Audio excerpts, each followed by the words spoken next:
So technically, the first part we talked about the budget process. You already went through the budget training. We don't need to talk about this part of budget process again.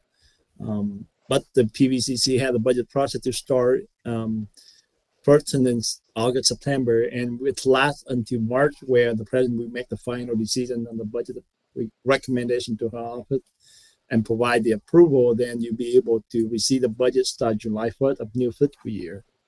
At PVCC and Maricopa Community College, we had the budget model called incremental budget model, where we had the base budget set up on your account every year to maintain your operational personnel, supply, etc. Those things already in your base budget. Through the budget process, people just asking for additional funds to support their planning for future year. If they have any initiative, new plan, they can go to the budget process to asking for additional funds. So the base budget ready in your account. So therefore, when you review your account, you may see the original or base budget. Then you see operational budget. The difference between the base budget and operational budget, that additional budget you may receive to the budget process. For example, if you're asking for additional supply or official function budget to support for your new initiative, that additional budget will be sold from in your operational budget. So you will see the operational budget, it means the base budget plus additional funding you receive during the year. Then you will see the actual expenditure, where show you the spend that you spend during the year up to that day. And then you see some encumbrance, that means something you commit to pay in the future that maybe come from the purchase order that you had in place, so it's put on encumbrance.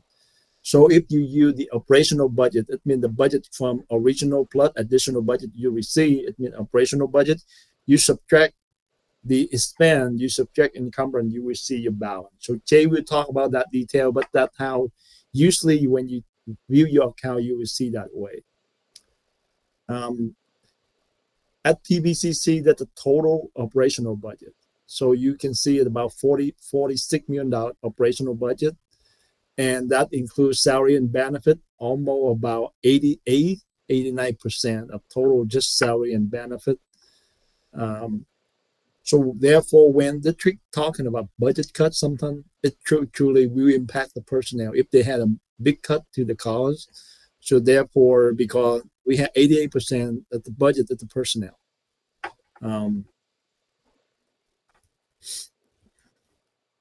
So most of the budget, 60% is put under instruction. That's a 60% of total budget, about $27 million operational budget from $46 million. And then student affairs received $7.3 million, administrative services 1.7. But as you look at 1.7, communication and utility already $1.6 million. It's in the instructional administrative services. So that's the reason why if you take away $1.4 million there, so it's less than the about $6.4 million in administrative services. IT 2.3, and president staff office include the president office, the marketing office, diversity office, and development office. That four office together is $1.8 million. So every year additional budget when you asking for, we set aside that the planning about $1 million, that we think that the at least the minimum additional budget we can be able to set for the college to asking for additional funds to support for their new planning or new initiative above their base budget. For Atkins Fair, received from $1 million, almost $600,000 from the $1 million to delegate to the Atkins Fair. So that the reason why we try to have the block of the budget for it, the division, Atkins Fair, student affair, president office, based on the history we researched many years with the total base budget for it of division. So we divide the share, fairly share that budget from that $1 million.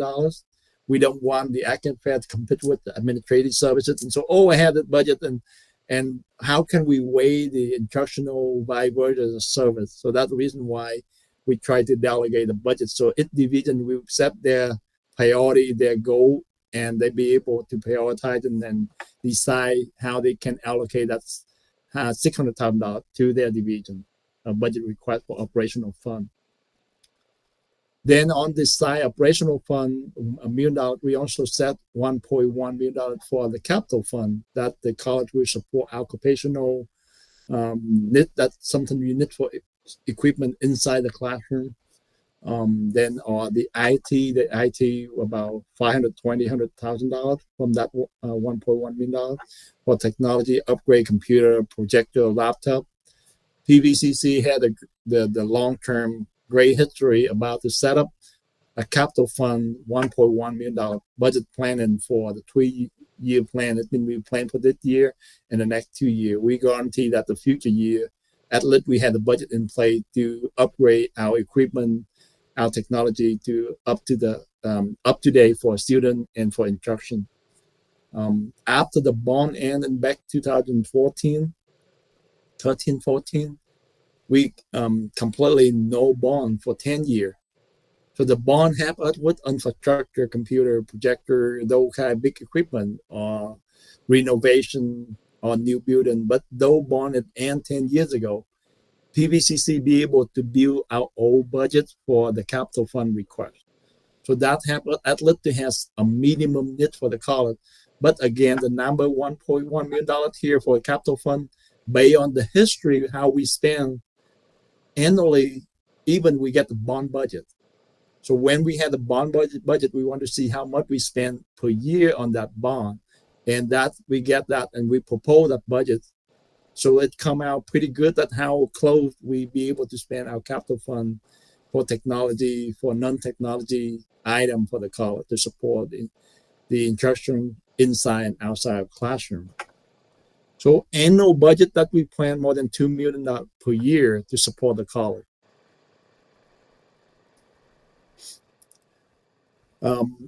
Base budget adjustment or regular budget transfer. When you need the budget transfer request, you can go to the college budget website and request a budget transfer. I don't know if you be aware that the college budget website. I can put up the website.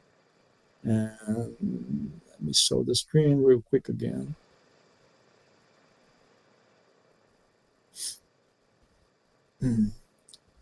So you see the screen with the college website and you go to the employee. And when you click employee, you roll down and see the college budget office. Within that budget office, Dr. Seda, you may see a lot of great information about the history of 11 years that we approve the budget, like we approve the budget to the budget process every year. And we had the history right here. What did we approve from last year? You can go in there, you can see the history, what approval, what not approved. We also have the budget training information in here. So beside that part, we have the form where we call the budget system and form where you'll be able to request a budget transfer. Right here, the budget transfer request form. When you go into this form, you'll be able to request a transfer. Like Dr. Seda, you talked to me, somebody asked me a few days ago, oh, how can I transfer my money from supply to official function so I can some event for my department? So that's the way you request a transfer money from one account like 5410 supply to 53550 official function. And you provide the account number here. And then you provide the amount for $100, $200 here and write the purpose of transfer. And then put your name here and email. And then when you submit it, it will come to JQ My Office and Zoom Office where we'll be able to process the transfer for you and you can use that money immediately with that transfer request. So that's how you can see the information about the budget information here on the website. A lot of useful information here. But if you have any question, we're happy to answer any question anytime that you need. You can text and email us. So that the quick overview about the budget of the college for you right now and the budget process. I had Jay now go to the next step where to show you how to conduct your business at PVCC using the finance, what you have with your budget, how you can inquire to expand and purchase something, what you can do with that, what kind of purchase you can use. You can use either purchase order, like P card, cap advance, petty cash. Jay will talk about those captain to give you the whole comprehension about how you can use the budget within your department and how you can inquire and view your budget and manage your budget.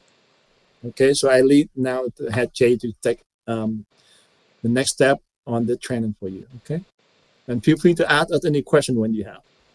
Thank you, Hugh. You're welcome. Jay, it's you, sir. Okay.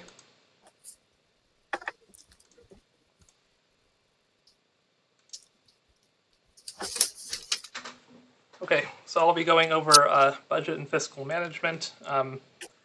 These are the expectations for a budget manager. We want you to know what your department numbers are. We'll be providing you a list of those. Know your department budget availability. I'll show you how you can see that. We want you to know these processes, how to make a purchase using a purchase order, how to create a requisition, how to approve a requisition or a travel authorization, how to request a budget transfer. Hugh just showed that. And how to request a pro card and purchase using a pro card. And also how to contact our business and fiscal officers. That would be at dl-fiscal at paradisevalley.edu. I'll show that in the slide later.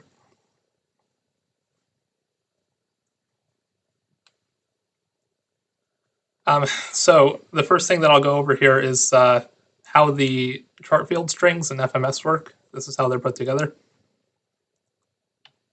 The first thing that we have here is the GL unit. This tells you what college it's for. So pretty much everything we do, it will be under PBC 09.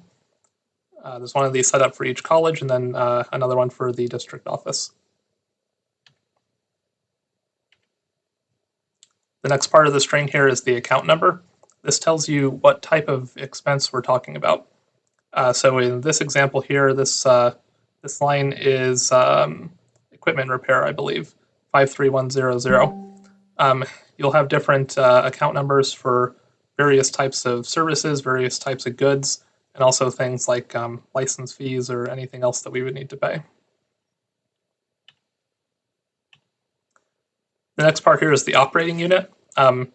This tells you what campus it's for. At Paradise Valley, this is pretty simple. We only have 2 operating units. It's either PB main campus or Black Mountain campus. Basically, the only expenses we put under the Black Mountain campus are things that are related specifically to that site. So it's mostly just facilities expenses. For instructional expenses, we wouldn't usually separate between the 2 colleges or the 2 campuses. So most of what you do will be under the PB main campus operating unit. Next, we have the fund code, and I'll go over these a bit more in a second, but this tells you what type of money we're using. We have 110, which is the operating budget. You'll also have course fees under 250, and there's a few other ones as well.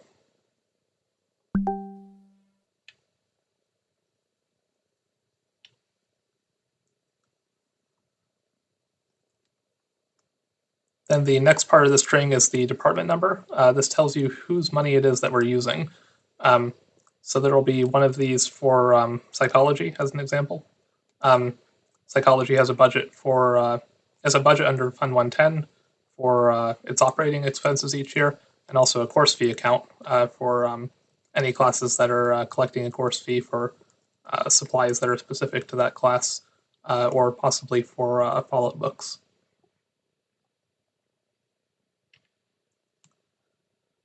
The last part of the string here is the function code. So the department numbers are all grouped into functions, and it tells you what the department is for. In the example here, 802110 is the IT department, and IT is an institutional support account, so it has that at the end of it. For something like psychology, it would be under instruction. Our chart of accounts has a function code next to each one of the department numbers so that you know which one to use. And the rest of what it's showing in red here, these are all fields that you only use when you're using a project. So that would be something like a grant. If there's a project number involved, then you would include the rest of this information. But otherwise this is all left off.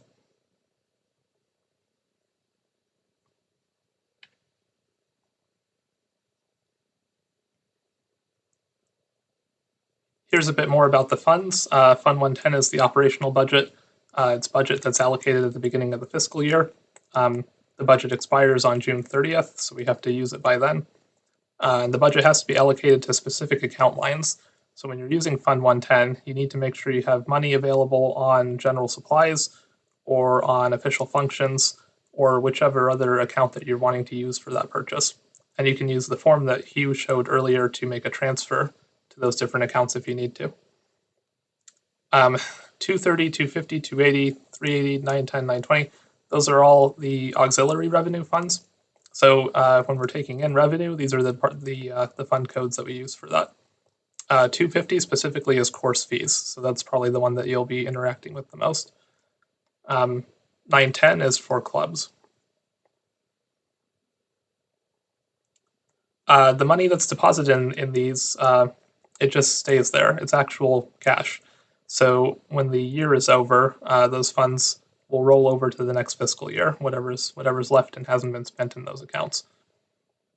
When you're making a purchase from any of these funds, you don't need to have budget in a specific line because this doesn't really use a budget.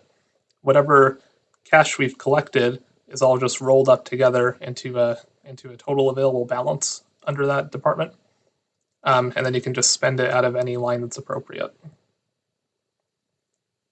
Fund 320 and 330, those are for grants.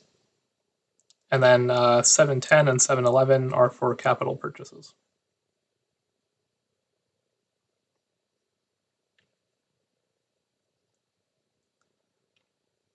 So the next thing I'll go over is how to use FMS Budget Overview.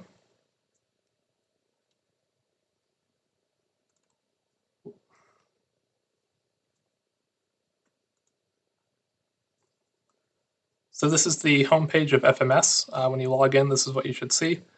You can go to the reporting icon here.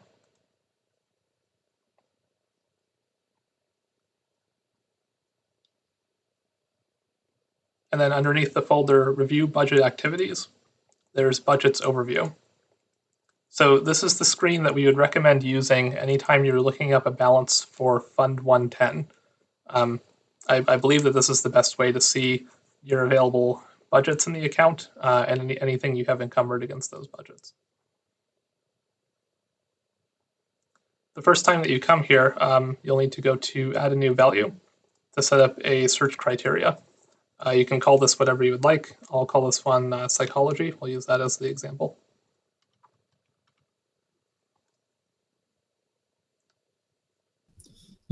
Jay, can you work slow on this one to have doctors say that to practice with you at the same time on FMS, so you can be able to do exactly the same what you're doing?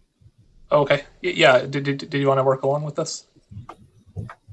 Sounds good. Would it make sense to do it for behavioral sciences? So we're setting up for the whole division, or would it be better to practice on psychology? It can.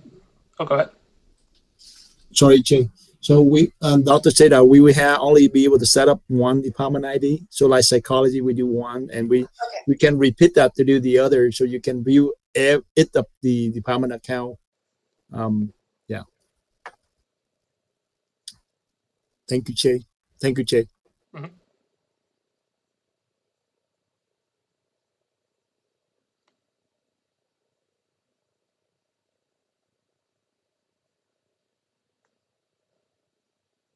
Almost done logging in. Gotcha.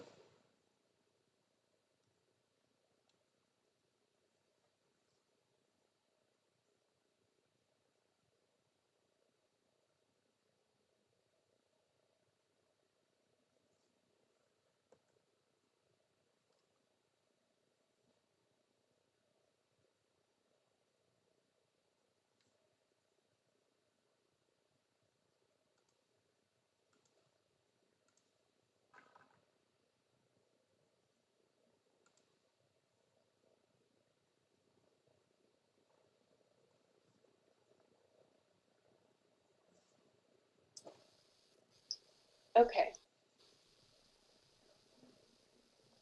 So I did that, and I pushed add. Okay. Clicked on add. I keep Right. muting myself because my dog is eating some plastic butterflies behind me. Okay. Jay, can you start from beginning on this one with Dr. Seda? Start from the beginning of how to set up. I think we're at the same part. Is this the screen that you're seeing? Mhm. Okay. So up here in the ledger group, you'll need to click the magnifying glass next to this.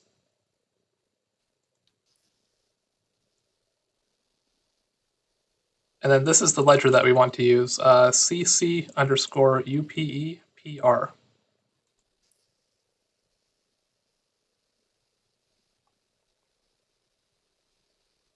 What is that, Chase? So these are the different ledgers that you can look up through Budget Overview. CC underscore UPEPR has all of the current budget information and the current encumbrances. So this is the one that we want to use for queries. You only have to set this up once when you're setting up that query name.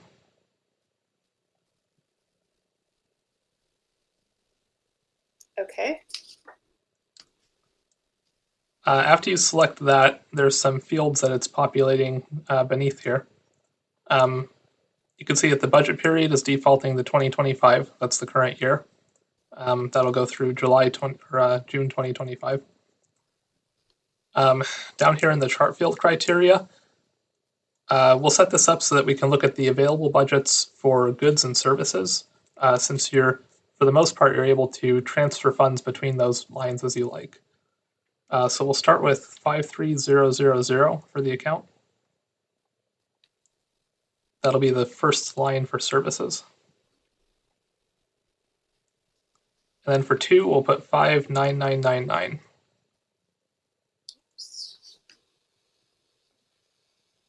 Any 59999. Yeah. Okay. Any account beneath this 53000 is going to be for salaries and for benefits. So since we can't use those for any other purpose, we will exclude those from the search here. For the department, I was going to use psychology as an example. So I'm hitting the magnifying glass here. You can find the number on the chart of accounts as well.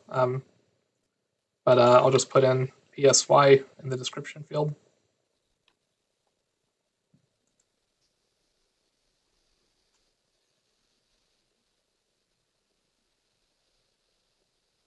So I know it's 801260, but what's psychology department? Well, that would be the department. Well, the psychology department says 386470. 386470.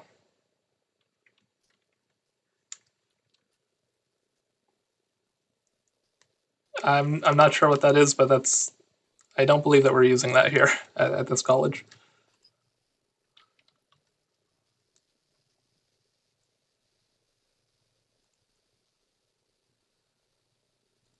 And then we want to look at the budget, the operating budget. So we'll put in 110 for the fund.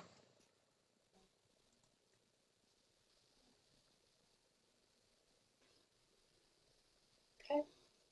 So with all of that entered, I'm hitting save at the bottom here.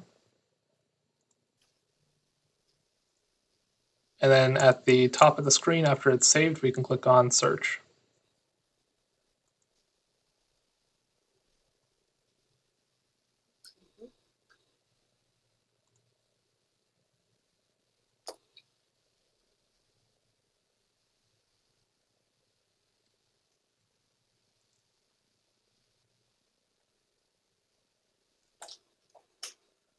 So when you get into this page, it may look a little bit different. It'll have a lot more fields that it's showing.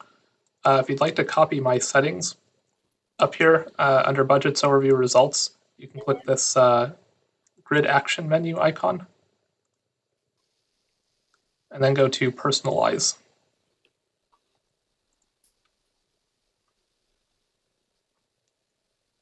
Scroll down and go to Copy Settings.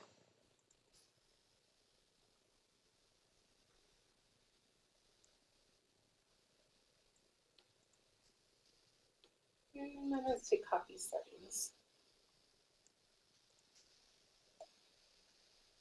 Where did you find copy settings?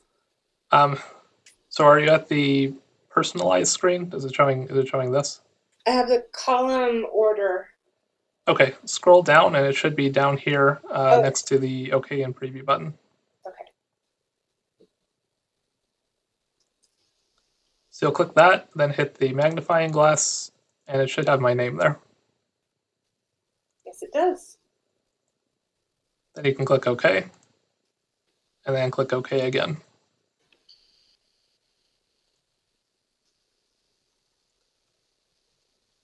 So that should make this information at the bottom a little bit easier to read. It'll have less fields that aren't relevant.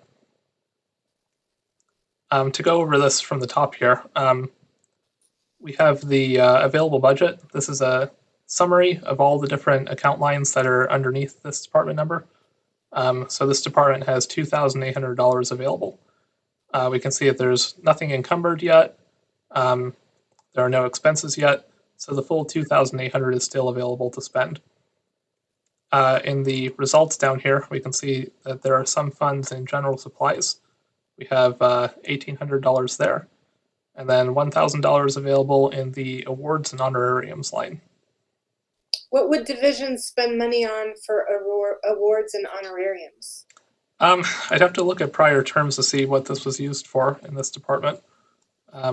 We could take a look at that.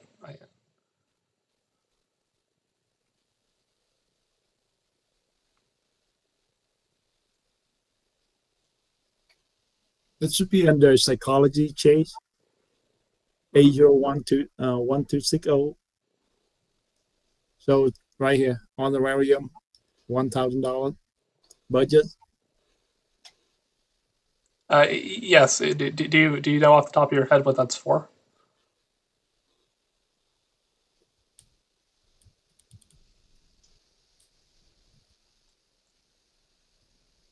And that's the first time they set up the honorarium budget. Oh, They that's the never first. had honorarium in the past. Okay. Was that maybe a budget request? I don't know. Yeah, let's go to the budget process and get approval for $1,000. Okay, so we might have to get back to you about what that was requested for.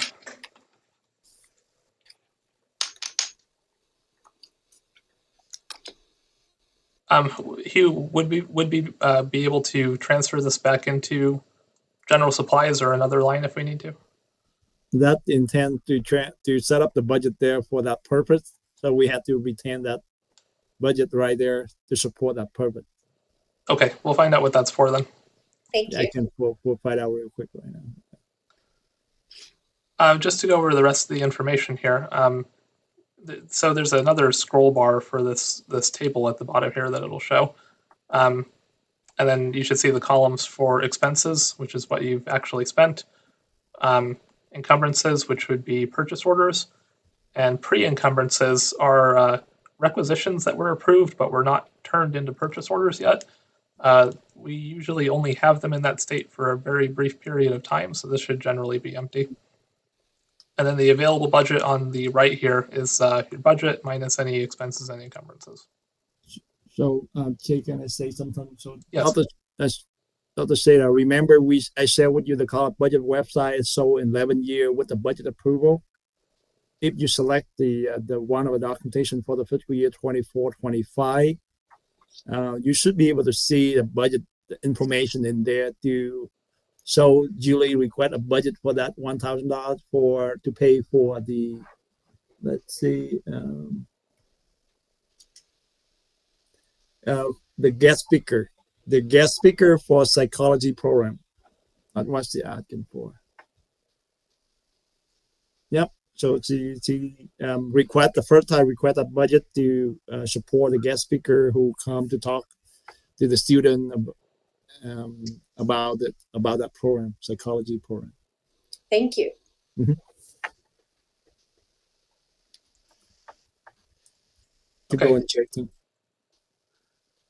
Yeah, so that's everything that there is to this page. We can go back to the criteria here, and you can set up multiple queries. So like the next time that you go into Budgets Overview and you look up psychology, it will have all of this information saved. You can also change these if you just want to use one query and just update it as you go.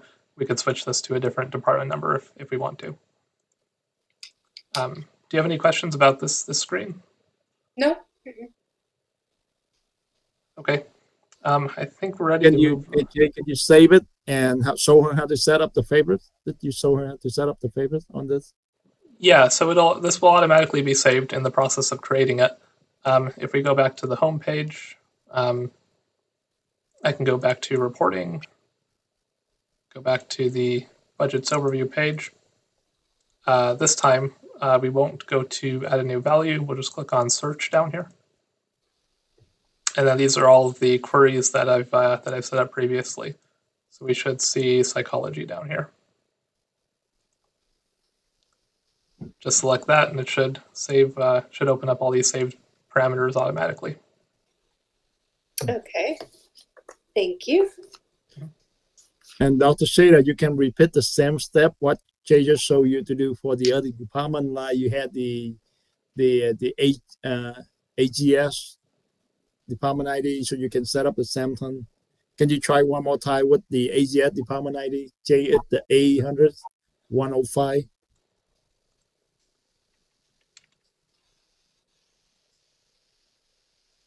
There we go. Okay. So we do the same thing like this screen from beginning, Dr. Shader. Yeah.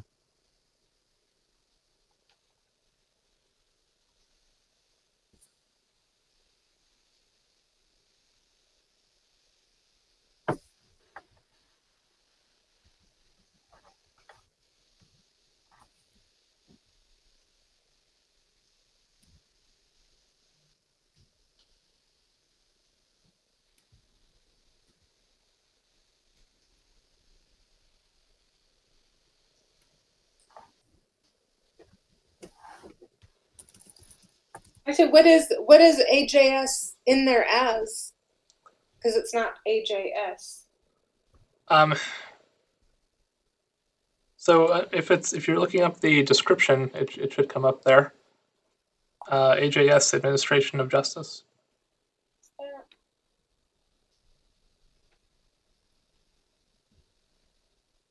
If you look at on the screen, Dr. Shader from Jay, you should see that AJ and it come up the list for you to make the choice.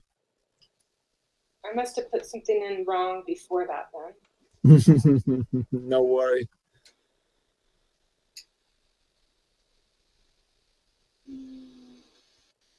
Oh, well, I wrote down the steps, so I'll be able to do it. I don't want to mess up your timing here. No, that's okay. I also have a document I can share with you that'll have these steps written out as well. Okay. You have to follow to the whole thing, Jay, and so you can see it again how you set up. Okay, we can go back. Hold on.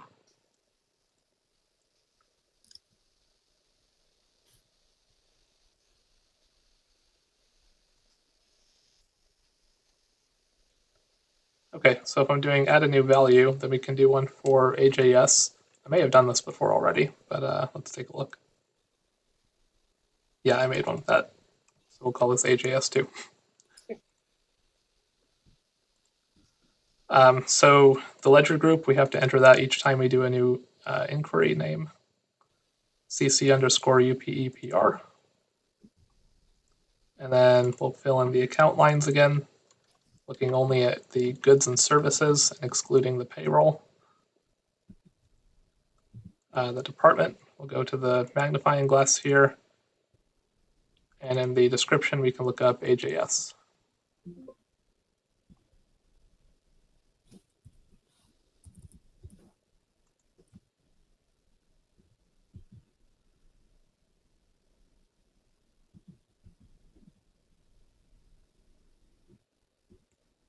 So then we get 800-105 for Administration of Justice. And then in the fund, we use the screen for the operating budget, so we'll look up Fund 110.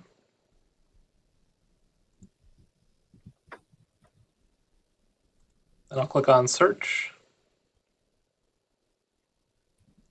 And there's some activity in this one. So we have a total of $1,200 of budget, and we've spent $180.82.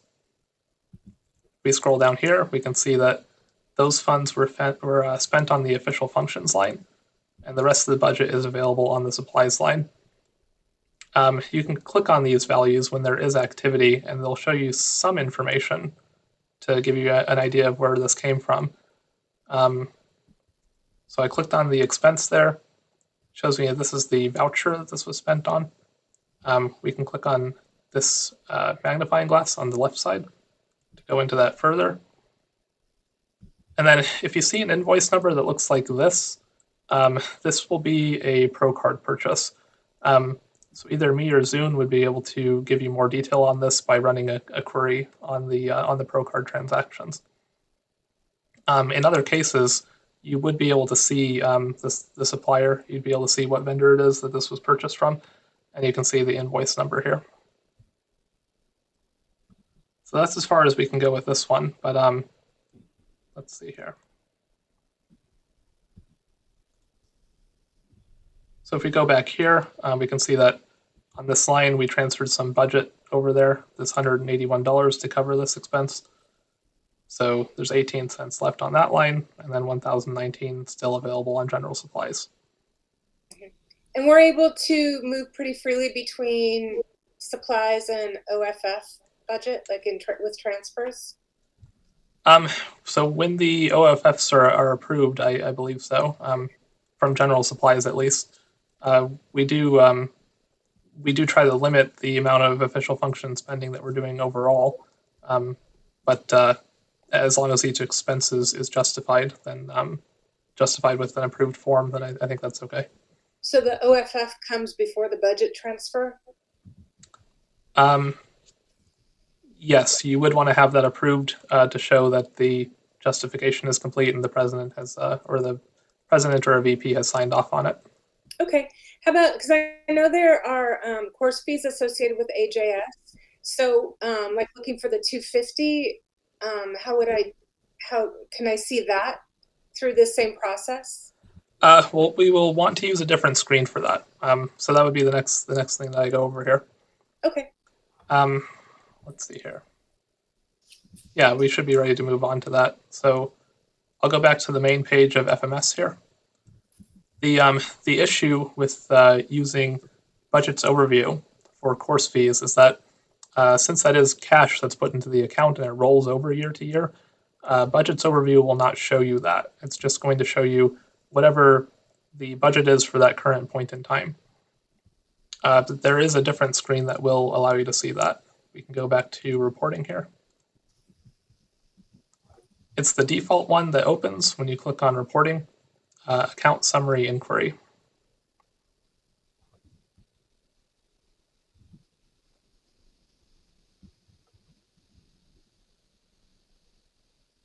This has a similar procedure. You'll go to add a new value to set this up the first time.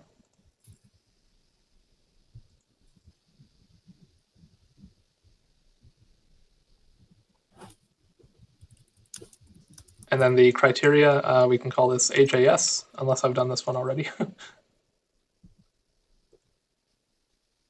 Looks like I have, so this will be AJS2 as well.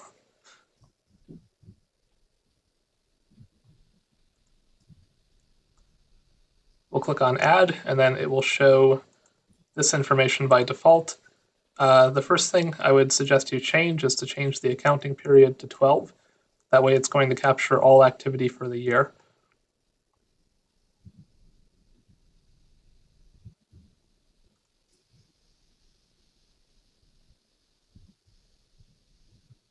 Then for the operating unit, anything we're doing with revenue should be under the PB main campus operating unit, so this should usually be the same.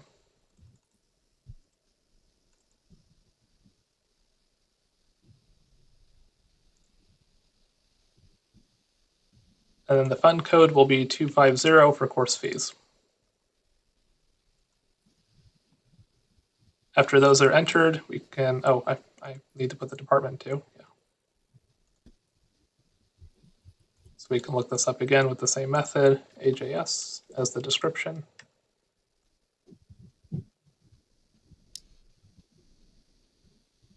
And this should come up here. So with all of that entered, I can click on Save. Then all of this will be saved the next time we open the AJS search criteria. Then I can click on Go.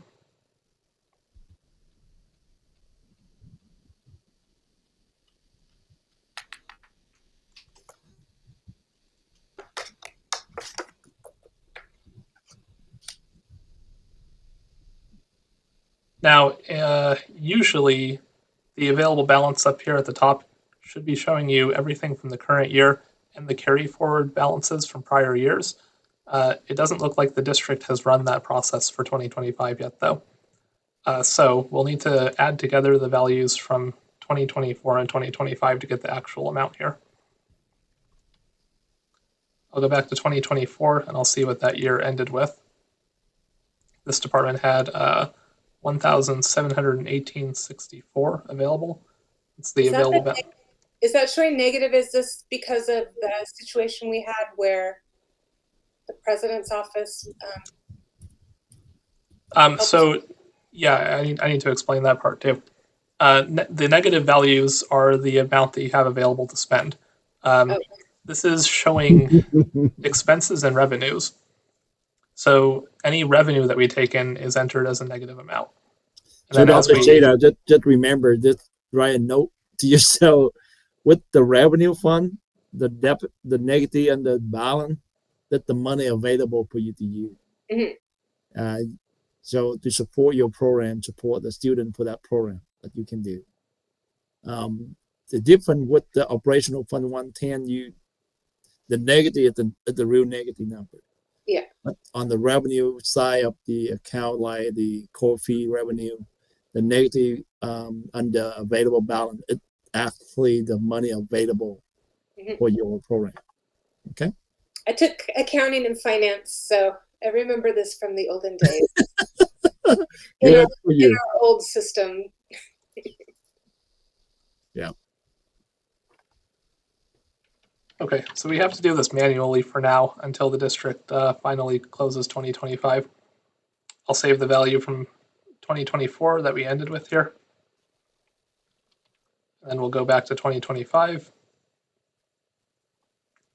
Now, this appears to be in a deficit, but that should be okay because the reason we approved this was because I believe all of the encumbrance in this account is from a Follett purchase order. So the actual balance that we have right now is it's a deficit. It's 4,894.02. So we don't have anything extra we can spend. If we go down to the detail here, we can see the year-to-date value. These are the actual amounts. So we've taken in $6,746 from course fees. And everything that we have that's increasing the balance right now is this one purchase order, this PO encumbrance. So this should be for the AJS books for the fall semester and the summer, it looks like as well. So it's okay for this to be in deficit right now because the Follett course fees, Follett's only going to charge us the exact dollar amount that will match up to the number of students who are in the class and who are paying a course fee.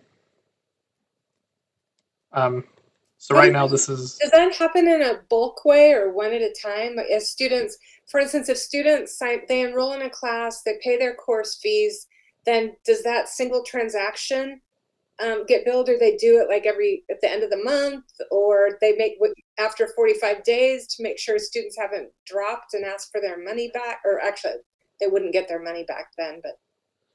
Yeah, so the revenue from course fees is tallied daily. You can see the transactions here of when these were posted.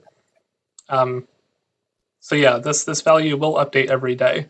The revenue is recorded as soon as a student enrolls into the account or into the class and their tuition is calculated. So even if they haven't paid this yet, it will reflect the revenue in the account here. And then, like you were saying, when we're past that refund deadline, the students can't get that course fee back any longer. So at that point, these should all be locked in. There's no way that we lose this again. If the students don't pay their balances, that's a collections issue. That's something that we handle over at the cashier's office. So yeah, at that point, you can be sure that this value won't be changing. And then for each student who is in that class, Follett should be including one charge on their invoice.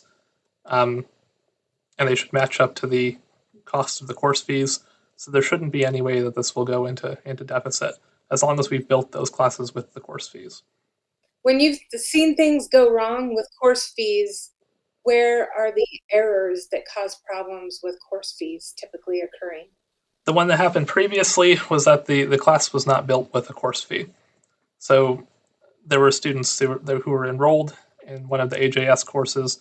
They were receiving books from Follett for that class, but we were never collecting the money from that because the class was not built to have a course fee included with it. That's something that we're addressing now. I have started a process to reach out to each division and ensure that the classes are built with course fees if they're intending to use that Follett program. Sounds good. And Follett is also sending me a list of all the classes that are going to use their program for each semester. So I'm able to verify that against the SIS information and make sure that each class that's supposed to have a course fee is built with one. Sounds good. All right. Thank you.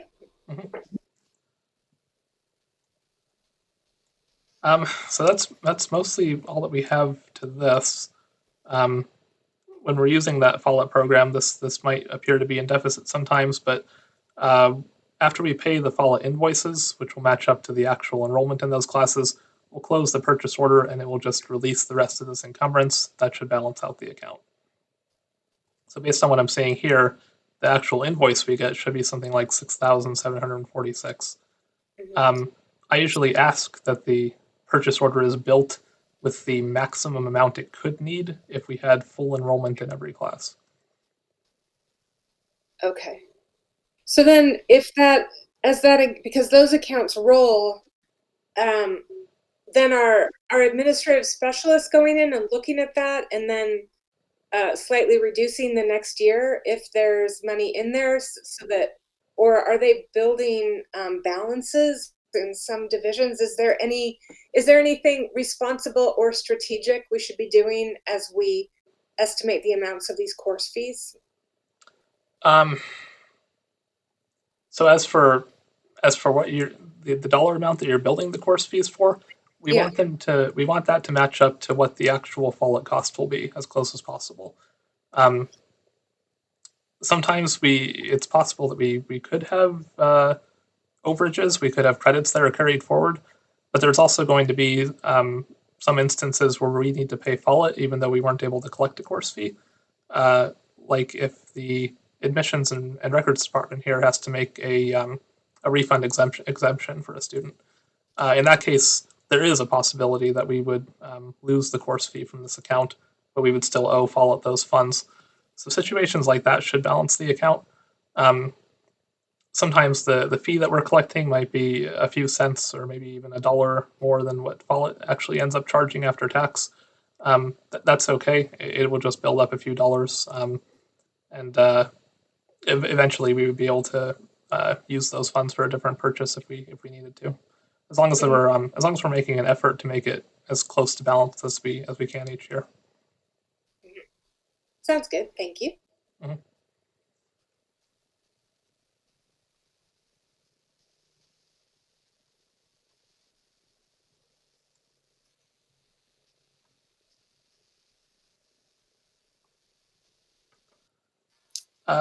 Yeah, so that's everything that there is to this account summary inquiry page. We can change this to different departments. If you wanted to see psychology, we can look at that one.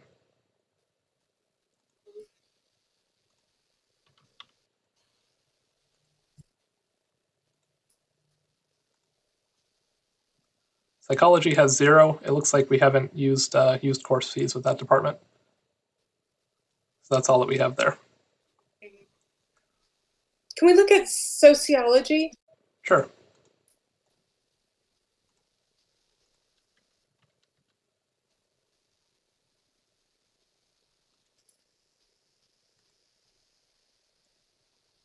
Let me check the prior year as well.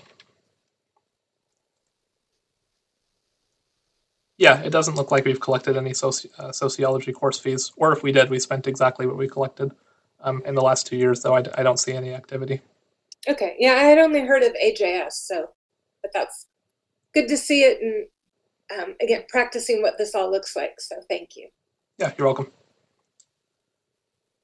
Okay, so that's everything that there is to this page. I had a few more slides to go over here.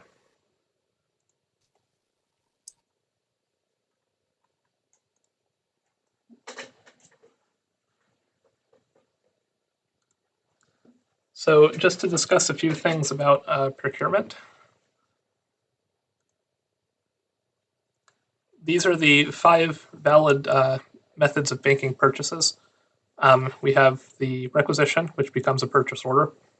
We have pro cards. If you've been issued a pro card, you can just go ahead and make the purchase with directly with the vendor. Cash advances. These are something that you request through the FMS system. FMS will send you the money in advance. You would go make your purchases, keep any receipts from that, and then return any unused funds back to the cashier's office here, and then issue a.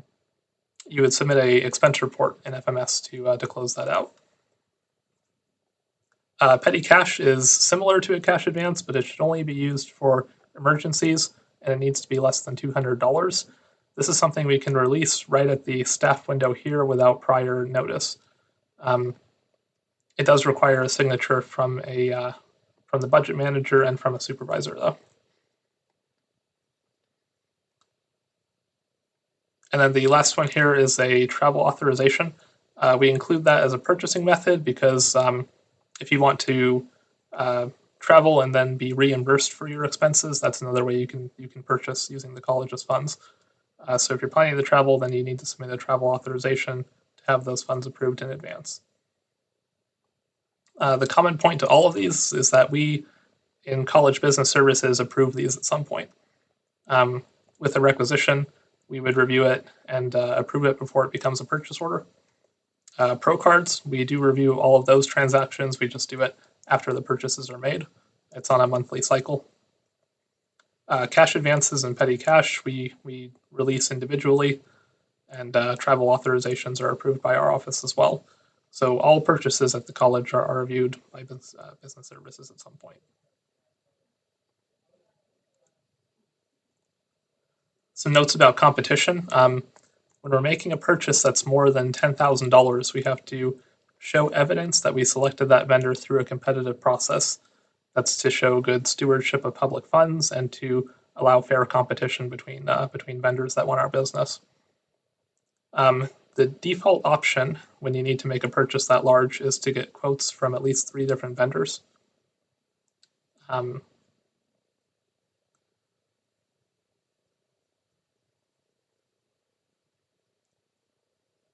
There are also contracts that the district office has approved already. Sometimes our own Maricopa procurement office will do a request for proposals, and they'll go out to vendors and ask, "Hey, we need to get this service. What do you want to bid for this?" They'll collect all those bids and then issue contracts to whoever had the best values. We also have How about like sole, what's it called? Sole provider, or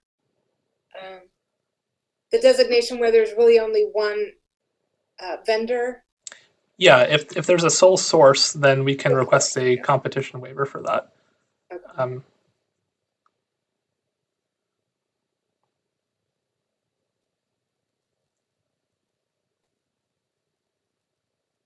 Thank you. Yeah, so similar to our contracts, the DO procurement office would have to review that waiver, and they're the ones that approve that if we make that request. They'll be looking at it to ensure that there truly is not competition possible, or that vendor is the only practical option for doing that. Regarding the contracts, besides the ones that are initiated by Maricopa Community Colleges, there's several purchasing cooperatives that we belong to as well. There's many contracts that are through the state of Arizona that are free for us to use. We're also a part of ENI, a part of Omnia, and a part of One GPA. And I can bring up their website here real quick.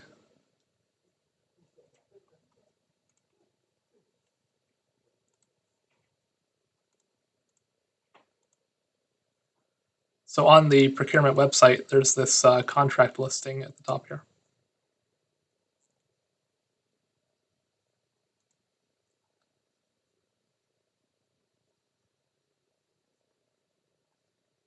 So in this table here are all of the contracts that they've either initiated or they've already reviewed. Anything that's on here is okay for us to use. So if we could make a purchase from Train US, we could do that without competition. We just need to use this Omnia contract.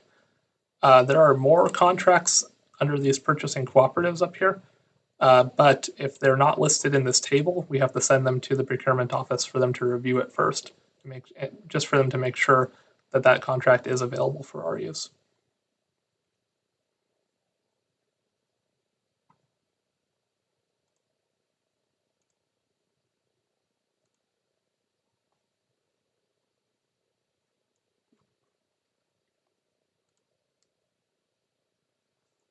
So anytime that a purchase is going to involve a document that needs a signature, that's a contract, and we need to have that uploaded to the contract lifecycle management system.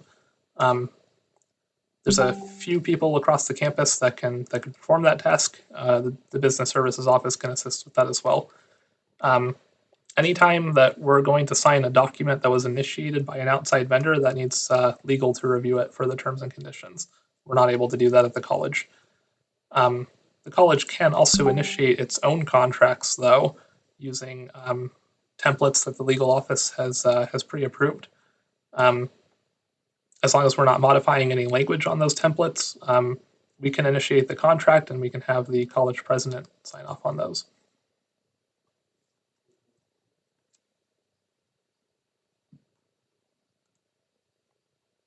Dr. Say there's one thing when Jay mentioned about two people, two officers be able to sign the contract. Did assume somebody had to sign some agreement or even the quotation act for signature for approve. We should not sign it. So we should route to the patrol office and they have you to upload to the COM and be able to get approved and get signed by this on the system by those two offices. So even myself, I cannot be able to sign those agreement or contract. I'm not allowed to. Thank you, Jay. Mm-hmm. And then a few more considerations for purchases. Official function forms and membership payment worksheets. For certain types of purchases, we need additional documentation to justify that purchase. We have these forms located on the business services website. The official function form is used for meals, promotional items, and other things that don't immediately appear to be necessary for operations. But we can use that form to explain what the justification is. And then when that's signed off by a vice president or the president, then we can proceed with those purchases. Similar to that is the membership payment worksheet. So when there's an organization that's not immediately apparent to be related to education, or if we're requesting a membership for an individual, we would use that form to justify why we're making that purchase. It'll have a few questions that you answer on there that just explain what the purpose is and what the benefits to the college will be.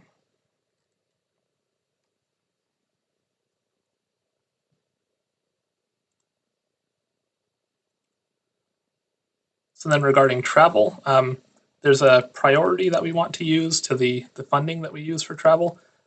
Most departments at the college are not they're not allowed to use their budgets for travel. There's only a few of them where we do allow that.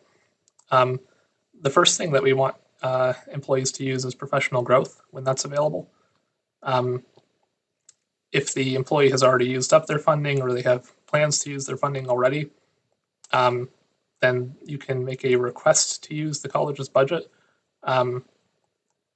either you or one of your employees would make the request, and then you would forward that up to the VP for the division, and then they'll make the determination of whether college funds should be used for that, and they'll be able to let you know which department you can request those expenses from.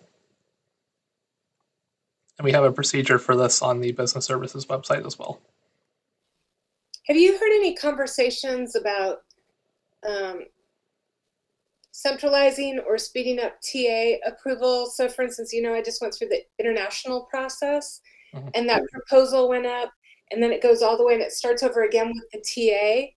And during that time, that like international airfare goes up.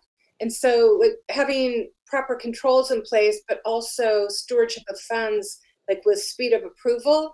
Have you heard of any discussion about streamlining or making that process better? Well, for international, I'm not sure. I haven't heard anything about changes to that process, but that is the longest process that the travel requests can take. Yeah.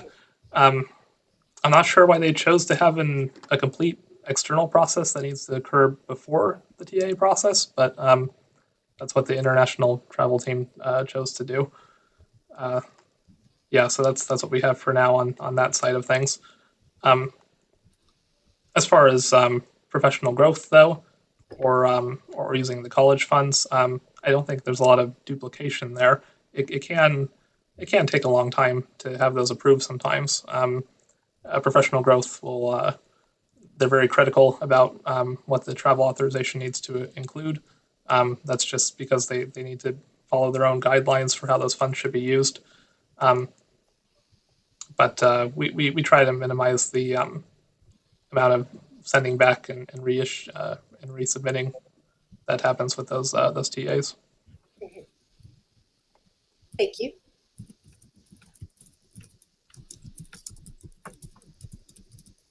Okay, and that is the end of my slides here. This is our email address. This will contact everyone on our team, and if you send an email there, we should be able to get back to you usually within a day.